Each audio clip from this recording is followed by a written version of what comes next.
Depression अगर हमें करना हो एक्सपेरिमेंट, कि मान लो मैं या मान लो आप डिप्रेशन पेशेंट बनना चाहते हैं वॉलंटियरली, तो उसके लिए काम करना पड़ेगा, पूरे दिन आप डार्कनेस में रहिए, कम उजाले में, और जैसे ही सूरज ढल जाए बिल्कुल ब्राइटनेस में रहिए, बहुत सारे लाइटों के बीच में रहिए।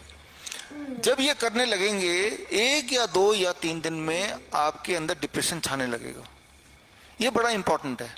दिन में डार्कनेस में रहना, इस तरह की लाइटों में रहना, सूरज से दूर रहना, और रात में ब्राइटनेस में रहना। जैसे ये ब्राइट है, इसको अगर लगातार देखूंगा तो ब्राइट है, ये जैसा हम अभी कर रहे हैं अभी, राइट।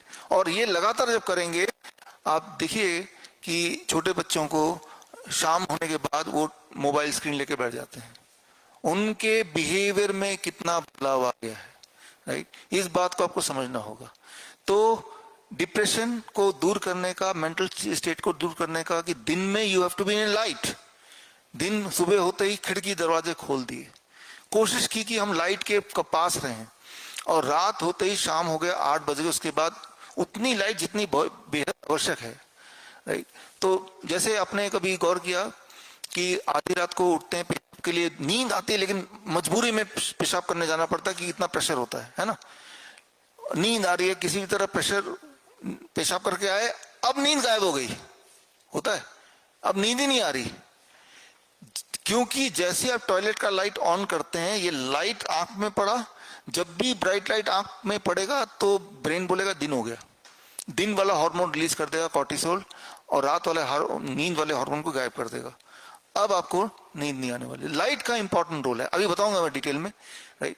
याद कीजिए, आज से 30-40 साल पहले बचपन में मैं देखता था अपने घर में, टॉयलेट वाला जो लाइट था होता था वो हमेशा 0 वॉट वाला लाइट होता था, याद है आपको, राइट। बिल्कुल डिम, उतना जितना बस रास्ता दिख जाए उतना काफी। लेकिन अब टॉयलेट वाला लाइट सबसे ब्राइट वाला होता है, लिपस्टिक वगैरह लगाना वगैरह होगा, है ना, तो वो बिल्कुल ब्राइट होता है। तो आप एक एग्जाम्पल के तौर पे, रात के उठना भी है तो एक ऐसा लाइट लगाइए कि उससे सिर्फ नीचे का दिखे। तो डिप्रेशन का, सिजोफ्रेनिया का एक तो लाइट से संबंध है, और किन चीजों से संबंध है आज मैं बात करूंगा। कई सारे सवाल पूछे आपने, उनमें से टूथपेस्ट सेफ क्या होगा। जो भी टूथपेस्ट अभी आप ले रहे हैं ये केमिकल टूथपेस्ट है। खैर, केमिकल टूथपेस्ट हम सालों साल से ले रहे हैं, कोई सारे दांत टूट के नीचे गिरे नहीं, चलो ठीक है। लेकिन हम में से वो लोग जिनको दांतों की दिक्कत हो गई है, उनको हम बोलते हैं कि अब समय आ गया, अपना टूथपेस्ट को छोड़ दो और अपना खुद का टूथपेस्ट बनाओ। खुद का टूथपेस्ट कैसे बनाना है, उसके लिए कुछ घर के ही चीजों से, घर के जो आम सामग्रियों से फॉर्मूला है, वो फॉर्मूला हम आपको व्हाट्सएप कर देंगे। तो वो टूथपेस्ट आप बनाइए, टूथ पाउडर बनाइए। कुछ और सवाल भी है, वो मैं लूंगा थोड़ी देर में।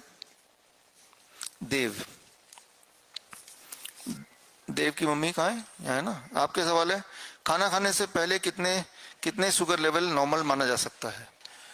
देखिए, फास्टिंग, छोटा बच्चा है ना, फास्टिंग हो या पोस्टप्रैंडल हो, 200 से नीचे कुछ भी आ जाए तो ठीक है, वो 100 एंड समथिंग, ठीक है ना। ये हो गया पहला। खाने कितनी देर बाद शुगर चेक करें? 2 घंटे बाद।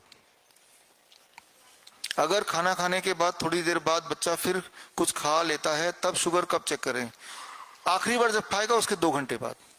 अगर बीच में कुछ खा लिया तो वो खाने के 2 घंटे बाद। तो बेस्ट है कि दिन में चेक ही मत कीजिए, चेक ही कीजिए रात को आखिरी खाना खाने के 2 घंटे बाद, अगर तब बच्चा जगा हुआ है ना। फल और सलाद के ऊपर नमक डाल सकते हैं क्या? बच्चे को अगर नहीं खा रहा है और नमक डालने से थोड़ा खा लेता है तो ऐसे में थोड़ा डाल दीजिए, है ना। शाम को खाना खाने के बाद अगर बच्चा फिर खाना खाने का डिमांड करे तो क्या करें? अगर डिमांड करता ही है फिर दे दीजिए, लेकिन खाने में फिर वही प्लेट 1 या तो सलाद है या फ्रूट्स हैं या नट्स हैं या ड्राई फ्रूट्स हैं या कोई शेक्स हैं। शेक्स बनाने के लिए कल रेसिपी बुक देंगे आपको, उसमें बच्चों के कई सारे ऐसे फूड है जो टेस्टी लगते हैं, दिखने में अच्छा लगता है, बच्चा खाने लगता है, उनमें से कुछ दीजिए, कल आपको रेसिपी बुक देंगे। तो छोटा बच्चा है तो बहुत ज़्यादा आप स्ट्रिक्ट भी नहीं हो सकते, लेकिन धीरे धीरे उसका एक तरीका है, थोड़ा मुश्किल तरीका, जो हम चाहते हैं कि बच्चा करे, हम भी फिर वही वाला लाइफस्टाइल जिए, तो बच्चे करने के चांसेस ज़्यादा हैं। अगर बच्चा देखेगा आप खाना खा रहे हैं तो उसको भी भूख लग जाएगी, बच्चा देखेगा वहाँ बिस्किट पड़ा हुआ है तो उसको भी मन करेगा। तो जो चीज़ आप चाहते नहीं कि बच्चा खाए तो वो चीज़ घर पे रखिए मत, ये आसान तरीका है और आपके लिए भी सही है।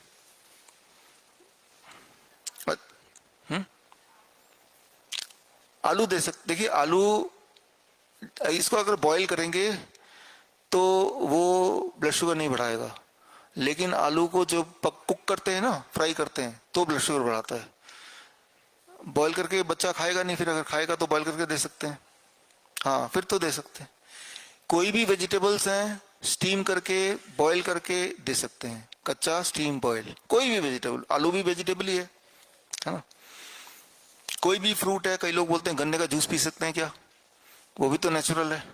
डायबिटीज के पेशेंट गन्ने का जूस आप पी सकते हैं, और हमारे पेशेंट पीते भी हैं डायबिटीज के पेशेंट, लेकिन उसका नियम है। नियम ये कि 1 गिलास अगर जूस आप पी रहे हैं, फ्रेश जूस ताजा हो, राइट, और 1 गिलास अगर पीना है तो सोचिए जरा, 1 गिलास अगर दांत से चबा चबा कर निकालना होता तो कितना टाइम लगता है आपको, हाँ 1 घंटा लगता, तो 1 घंटा छोड़िए, आधे घंटे में पीजिए। तो भगवान ने जो फ्रूट का डिजाइन बनाया वो इस तरह से बनाया है कि जब वो इंसान खाएगा तो वो किस स्पीड से जाएगा और किस स्पीड से ब्लड में घुलेगा। भगवान को नहीं पता था कि इंसान दिमाग लगा के एक मशीन बना देगा और सारा जूस निकाल के फिर जूस पी जाएगा, राइट। तो इसलिए आप जब भी कोई चीज खाएं पिए तो उस फूड का डिजाइन देखे भगवान ने कैसे बनाया, उस तरह। आप कोकोनट वाटर देखिए, नारियल पानी अगर पानी की तरह पी लेंगे फटाफट तो वो पानी ही है, लेकिन नारियल पानी अगर, जो शराबी होते शराब कैसे पीते हैं, धीरे धीरे धीरे धीरे, है ना, तो तब जाके वो असर करेगा, है ना, तो उस तरह से पीना पड़ेगा। शेखर है, शेखर यहाँ पे ये है ना। After following the DI period for 6 months, if lymph node size and quantity increases, should we go for chemo and lymphoma, and if the lymphoma spread in the body? देखिए इसका आंसर है कुछ भी हो जाए, आप कीमोथेरेपी में इसलिए जाना चाहते हैं कि इस उम्मीद से कि वो आपको फायदा करेगा, वो फायदा नहीं करने वाला, ये पक्का है, ठीक है ना। तो पहली बात तो ये है कि this is the best thing to do, लेकिन chemotherapy is not the second best, कि ये नहीं फायदा कर रहा तो उसको ट्राई, वो फायदा नहीं करेगा। आपकी बॉडी ऑलरेडी चैलेंज में है, कीमोथेरेपी एक और चैलेंज उसमें ऐड कर देगा।